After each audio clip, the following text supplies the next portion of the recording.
this culture is not going in the right direction, that what is now happening is very, very precarious, and that we fool ourselves very importantly about what actually is going on right now, that there's a tremendous polarization between an ever-diminishing number of people who are rich beyond anything that is at all good or enjoyable for them, and a mass of people who are at the edge of different kinds of poverty and destitution, and it's rapidly growing. And I feel I have seen ever since the 60s and ever since the 70s all the way through that we were going in that direction. And so during the 70s, I started to try to put something into place so that it would in some small way be there when the time would come. And I have to admit, I have put my bets on a very, very long run thing. But I figured, okay, in this country, given this country, ideas by themselves nobody would take very seriously. Certainly not if they come from a philosopher. I mean, if you have the bad luck to be a philosopher, you better do something to live it down. You better do something so that people, in spite of your being a philosopher, will take you as a serious person. And sometimes on planes, people say to me, "You look like you could do something else. Why are you teaching philosophy?" or something like that. And so I decided there had to be both theory and practice, and they had to hang together, or it wouldn't count. And so I continued to write. I wrote the book on freedom, which I think of as just a foot in the door, just laying the foundations.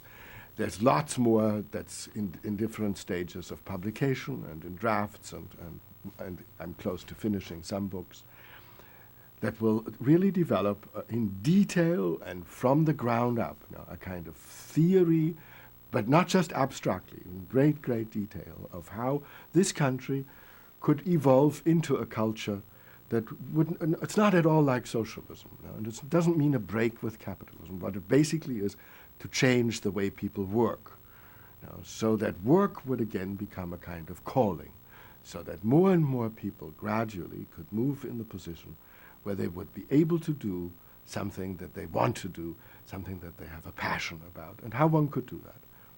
Well, I felt that to make this serious, I would have to show that it was practical.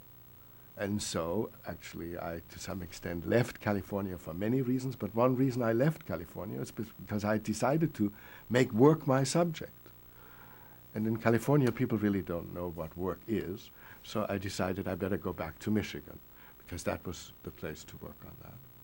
And I started, at this point, a sequence of different projects.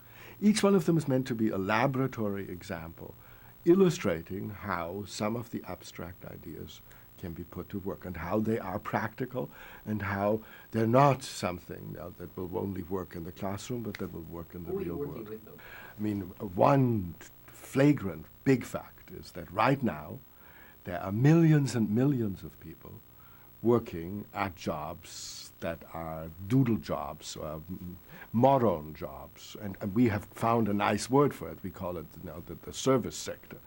But basically, we at this point have, by some statistics, 6 million people working in fast food. And they have close to minimum wages. Many of them are part-time. And one of the worst aspects of it is that they have no place to go. There's no hierarchy.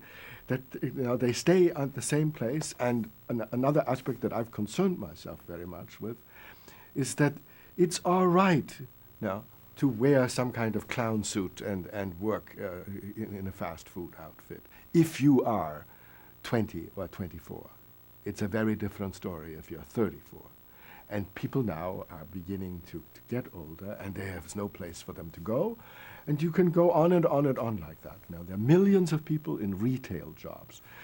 And I think the waste of it is what's so upsetting. There are people with talent, people with intelligence, people who could do things that urgently need doing in this country. But instead, they have to dress up nicely every morning, and basically they have to be a bait that stands in a boutique and hopes that some unsuspecting person will walk in and end up buying some useless trinket. And we have condemned people to millions of people to living that sort of pointless existence. Is that where you spend your time? working on that? That's why I feel work is the most crucial problem. Work is what it's about. I sort of decided that 10 years ago, and that what needs doing, now there are enormous tasks that at the moment are not being performed. Now, the idiocy of what we've got, the insanity of what we've got, is that we have millions, 30, 40 million people maybe, working at doodle jobs, bogus jobs that really don't produce anything. But in the meantime, we don't have highways that don't have potholes. We don't have enough housing. We don't have people to teach. The scandal of our educational system. We don't have people to take care of older people. There are these huge tasks that are not being performed, while a third of the workforce sits around feeling dreadful because they're doing absolutely nothing.